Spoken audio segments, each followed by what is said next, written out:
कौन सी स्त्री जवानी में ही विधवा हो जाती है? कर्मफल कैसे काम करता है? कौन सी स्त्री जवानी में ही विधवा हो जाती है? दोस्तों, कहते हैं जोड़ियां ऊपर वाला ही बनाता है। जिसके जैसे कर्म होते हैं उसके आधार पर ही उसे पत्नी, पुत्र, पिता, भाई बहन, रिश्तेदार और पड़ोसी मिलते हैं। पूर्व में उसने जिसके साथ जैसा किया होता है वो अपना बदला लेने के लिए उसका संबंधी या रिश्तेदार बनता है। ये कर्म की खेती है। यहाँ हमें काटने को वही मिलता है जो हम बोते हैं। यदि किसी को स्त्री से दुख मिल रहा है या कोई स्त्री पति से दुखी है, किसी का पुत्र निकम्मा है या कोई पिता बच्चों को कष्ट देने वाला है, ये हमारे जीवन में तभी घटित होता है जब हमारा कोई पूर्व का अपराध होता है। हमने देखा है कि किसी की जोड़ी विधाता ऐसी मिला देता है जो वे पूरे जीवन में एक दूसरे से कष्ट पाते हैं। कभी उनमें बनती नहीं है। वे एक दूसरे को अपने शब्दों से, अपने कर्मों से चोट पहुंचाते रहते हैं। पूरे जीवन भर दुख, क्लेश और घुटन में पड़े रहते हैं।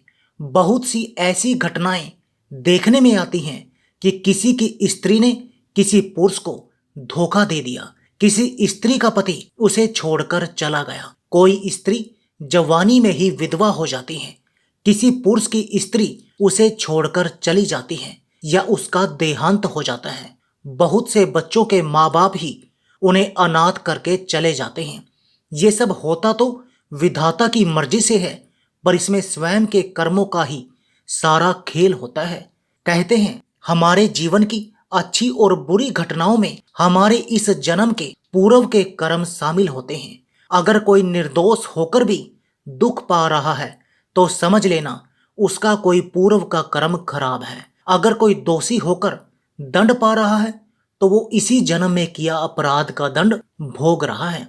भगवान ना करे किसी के साथ ऐसा हो कि किसी बहन का पति उसे जीवन भर अकेला रहने को मजबूर कर जाए या किसी की स्त्री उसे जवानी में छोड़कर चली जाए।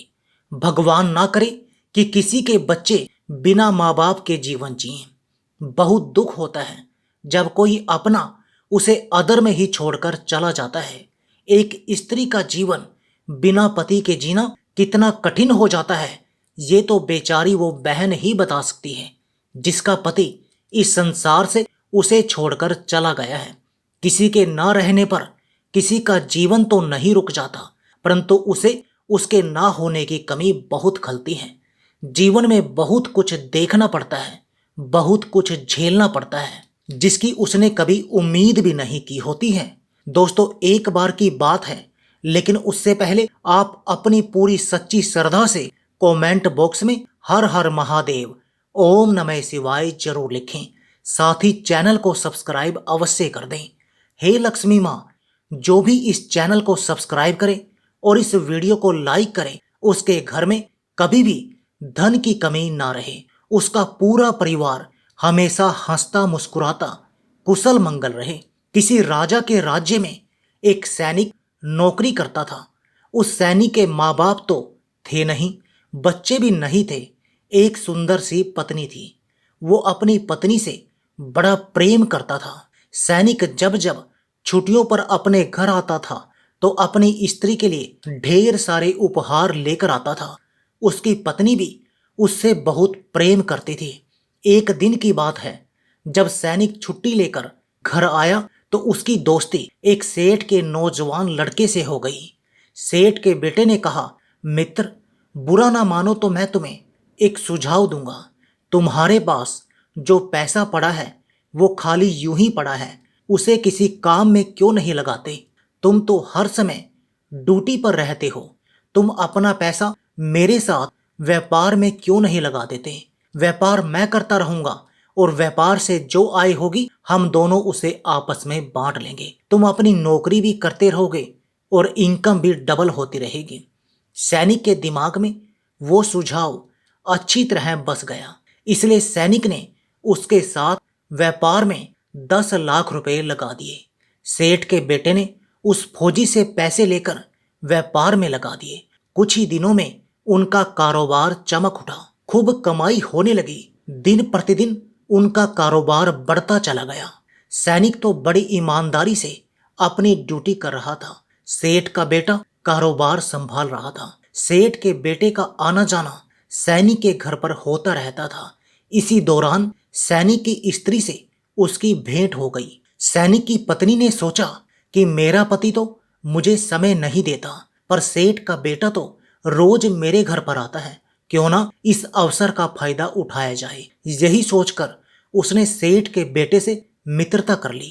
कहते हैं, कुटिल स्त्रियां चाहे अपना पति कितना भी रूप गुण और बल में निपुण हो, फिर भी पर पुरुषों में आसक्त हो ही जाती हैं। अब तो सेठ का बेटा रोजाना उसके घर पर आने जाने लगा। दिन प्रतिदिन उनके बीच प्रेम संबंध गहरा होता चला गया।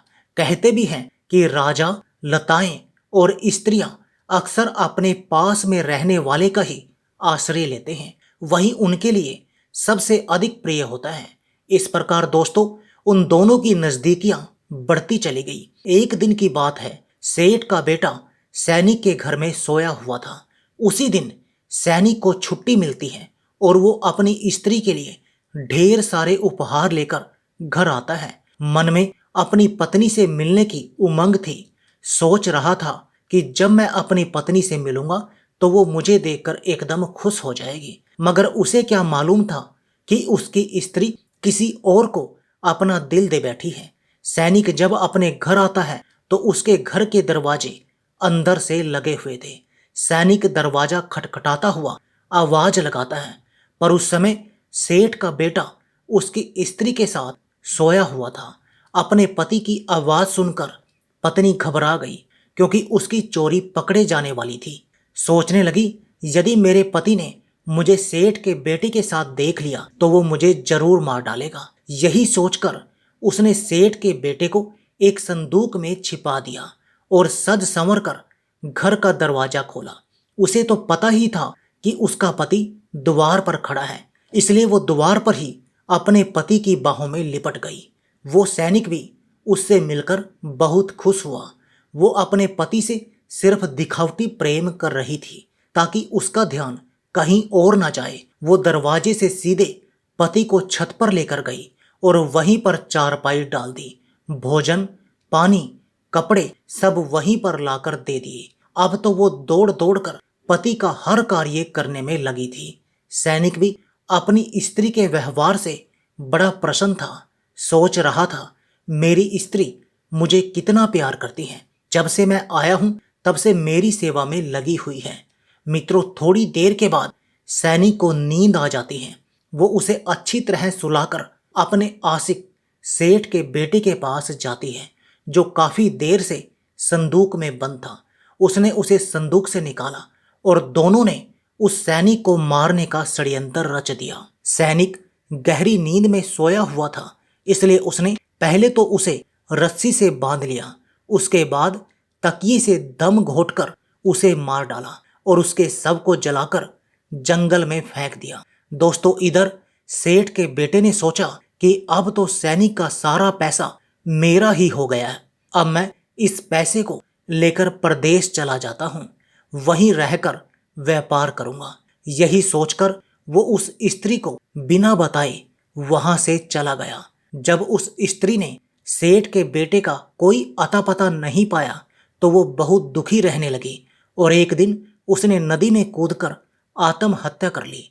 सेठ के बेटे की राह का जो कांटा था अब वो भी निकल चुका था। यह देखकर सेठ का बेटा बड़ा खुश होता है कि अब तो सारा पैसा उसी का हो गया। इस पैसे में से किसी को एक फूटी कौड़ी भी नहीं देनी है। सेठ के बेटे ने बड़ी धूमधाम से अपना विवाह रचा लिया और आनंद की जिंदगी जीने लगा। अब तो वो अपनी नई दुनिया में मगन था। पिछली घटना को वह बुला चुका था। कुछ दिन बाद सेठ के घर में एक लड़का पैदा होता है। अब तो सेठ का बेटा और भी ज्यादा खुश हुआ कि भगवान की बड़ी दया है, खूब सारा पैसा मेरे पास है, कारोबार भी अच्छा खासा चल रहा है। घर में अब एक बेटा भी आ गया। लेने वाला तो मर चुका था, किसी बात की कोई चिंता नहीं थी। साहूकार का लड़का धीरे धीरे बड़ा होने लगा। पढ़ने लिखने में काफी होशियार था। सेठ जी ने उसे खूब पढ़ाया लिखाया। जब वह बड़ा हो गया तो एक सुंदर सी लड़की से उसका विवाह कर दिया। सेठ जी ने सोचा कि अब तो बेटा कारोबार संभाल ही लेगा, मुझे किस बात की चिंता है। कई तरह के सपने सेठ की आंखों में चल रहे थे। तब तक सेठ का वही लड़का बीमार पड़ जाता है जिसकी अभी कुछ दिन पहले ही शादी हुई थी। उसे ऐसा असाध्य रोग बन गया था कि सेठ उसे लेकर काफी डॉक्टरों के पास जाता, कभी वैद्य के पास जाता, कभी हकीम के पास जाता। सेठ जी ने उसे ठीक कराने में एड़ी चोटी का जोर लगा दिया, पर उसे किसी भी औषधि से कोई लाभ नहीं मिल रहा था। जो कोई जहां बताता वहीं ले जाता, परंतु परिणाम शून्य रहता।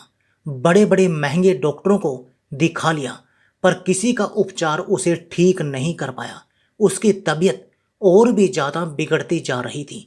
पैसा बर्बाद हो रहा था और बीमारी थमने का नाम नहीं ले रही थी। उनका सारा धन, सारी संपत्ति बिककर बेटे के इलाज में लग गई। अब तो डॉक्टरों ने भी हाथ खड़े कर दिए थे। डॉक्टरों ने उसे लाइलाज घोषित कर दिया। डॉक्टरों ने कहा, अब हाथ पैर पटकने से कुछ फायदा नहीं, आपका बेटा अब बच नहीं पाएगा। 2-4 दिन ही इसकी जिंदगी में शेष रह गए हैं। डॉक्टरों का जवाब सुनकर सेठ बड़ा निराश हुआ और रोता चिल्लाता अपने बेटे को लेकर घर लौट आया। रास्ते में उसे एक आदमी मिला। उसने कहा, सेठ जी क्या हुआ, बड़े दुखी लग रहे हो। सेठ जी ने अपना दुख उस आदमी से प्रकट किया। कहा, भैया हमारा ये एक ही बेटा है, सोचा बुढ़ापे में सहारा बनेगा, हमने इसका विवाह कर दिया था। शादी हुए अभी थोड़े ही दिन हुए हैं, अचानक से ये बीमार पड़ गया। इसके उपचार में हमने अपना सारा धन खर्च कर दिया है, अपनी सारी संपत्ति बेचकर बेटे के इलाज में लगा दी। जिसने जहां बताया हमने इसका इलाज वहीं कराया, पर इसे कहीं भी आराम ना लगा। अब तो डॉक्टरों ने भी मना कर दिया है कि अब ये बचेगा नहीं। हम तो बर्बाद हो गए, धन भी चला गया और बेटा भी नहीं बचेगा। मित्रों, उस आदमी ने कहा, अरे सेठ जी, दिल छोटा क्यों करते हो। हमारे पड़ोस में एक वैद्य जी रहते हैं, बहुत ही सस्ती दवा देते हैं, सिर्फ 2 आने की दवा देते हैं। उन्होंने ना जाने कितने मुर्दों को उठाकर खड़ा कर दिया है। तुम भी एक बार उनकी दवा खिलाकर देखो, शायद आराम लग जाए। मित्रों, अब तो सेठ जी ने बिना समय गवाए वैद्य जी से 2 आने की दवाई ले ली। सोचा शायद भगवान की कृपा हो जाए। सेठ जी ने वो पुड़िया जैसे ही अपने बेटे को खिलाई, वो लड़का पुड़िया खाते ही मर गया। अब तो सेठ जी और सेठ की पुत्र वधू बुरी तरह से रोने चिल्लाने लगे। पूरा गांव जमा हो चुका था। सब कह रहे थे, हाय सेठ के साथ बड़ा बुरा हुआ। सेठ की और बहुरानी की जवानी में ही कमर टूट गई। सेठ ने अपनी करनी में कोई कसर नहीं छोड़ी थी, अपनी सारी धन दौलत बेटे के इलाज में लगा दी, फिर भी भगवान ने उनका बेटा नहीं बचाया। सारे लोग शोक मना रहे थे। उसी समय एक महात्मा जी आते हैं। महात्मा जी ने पूछा, क्या हुआ, किस लिए रोना धोना पड़ा है। तब गांव वालों ने बताया, महात्मा जी, सेठ का इकलौता बेटा था, सेठ ने अपनी सारी संपत्ति बेचकर उसका इलाज कराया, फिर भी वो बचा नहीं। अब महात्मा जी सेठ को समझाने के लिए पहुंच गए कि हे सेठ, रोना धोना छोड़ो, ये दुनिया तो आनी जानी है, आज नहीं तो कल यहां से जाना ही है, फिर शोक कैसा। तब सेठ बोला, हे महात्मा जी, जिसका जवान बेटा मर जाए वो शोक नहीं करेगा तो क्या करेगा। महात्मा जी बोले, अरे सेठ जी, आज तो तुम रो रहे हो, पर उस दिन तो तुम बहुत खुश हो रहे थे। महात्मा जी के इतना कहते ही सेठ चौंक कर बोला, किस दिन। महात्मा बोले, उसी दिन जिस दिन वो सैनिक मारा था और उसके पैसे पाकर तुम बड़े खुश हुए थे, सोचा अब पैसे लौटाने नहीं पड़ेंगे। सेठ जी बोले, हाँ महाराज, शायद मैंने उसके साथ बुरा किया। महात्मा जी ने फिर कहा, और उस दिन तो आप बहुत खुश हो रहे थे, खूब मिठाइयाँ बांट रहे थे। सेठ ने फिर पूछा कि किस दिन।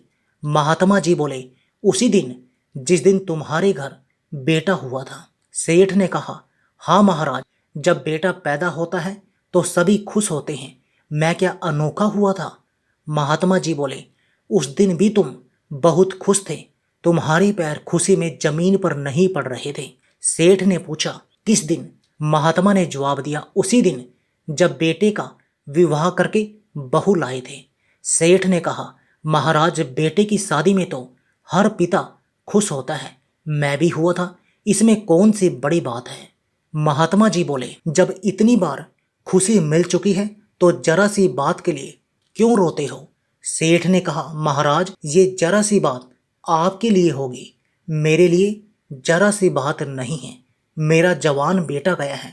महात्मा जी बोले, सेठ जी, आपका जवान बेटा वही सैनिक है जिसको तुमने अपने हाथों से मारा था, वही अपना हिसाब चुकाने के लिए तुम्हारे घर बेटा बनकर आया। उसकी पढ़ाई लिखाई में, उसके खेलने खाने में, उसके विवाह में, उसके इलाज में जो जो पैसे खर्च हुआ वो सब उसने अपना पिछले जन्म का हिसाब पूरा किया। कुछ डॉक्टरों को दिलवा दिया और कुछ स्वयं खर्च कर लिए। 2 आने पैसे बचे थे, वो भी वैद्य जी को दिलवा दिए। अब कर्मों का लेना देना पूरा हो चुका है।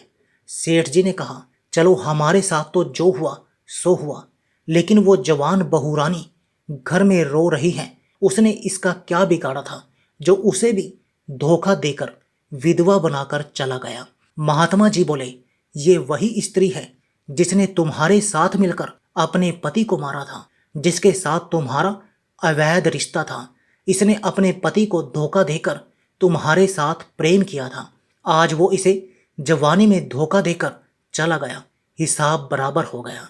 तुम दोनों ने जो उसकी हत्या की थी उसका हिसाब तुम्हें अगले जन्म में चुकाना पड़ेगा। जो स्त्री अपने पति के साथ धोखा करती है और पर पुरुष के साथ संबंध रखती है, उसका अगले जन्म में जवानी में ही पति से अलगाव हो जाता है। दूसरी बात, जो स्त्री अपने पूर्व जन्म के पति के साथ अत्याचार करती है, उसे जान से मारती है, उसे छोड़कर चली जाती है, पति से पहले सब काम करती है, उसका भी पति के साथ संबंध विच्छेद हो जाता है। जो स्त्री अपने पति को सुख से वंचित रखती है, उसको भी अपने पति का वियोग सहना पड़ता है। ठीक यही हाल पुरुषों का भी होता है। जो पुरुष अपनी स्त्री को दुख देता है, उसे धोखा देता है, उसे पति के सुख से वंचित रखता है, पत्नी को छोड़कर पर स्त्री से संबंध रखता है, वो भी जवानी में विदुर हो जाता है। जीवन भर उसे स्त्री का सानिध्य प्राप्त नहीं होता। मित्रों, ये तो कर्मों का लेखा जोखा है, जैसा किया है वैसा भोगना ही पड़ेगा। सेठ अब समझ चुका था कि उसे उसकी करनी का फल मिल चुका है। दोस्तों, जीवन में किसी के साथ कभी धोखा नहीं करना चाहिए। तो इस कहानी के बारे में आपकी क्या राय है, कमेंट करके जरूर बताएं। दोस्तों, आपको हमारी ये मज़ेदार कहानी कैसी लगी, आप हमें कमेंट बॉक्स में ज़रूर बताएं। यदि आपके पास भी ऐसी कोई प्यारी सी कहानी है या फिर ऐसी कोई कहानी जिससे कुछ शिक्षा मिले, तो आप हमारे साथ उसको ज़रूर शेयर करें।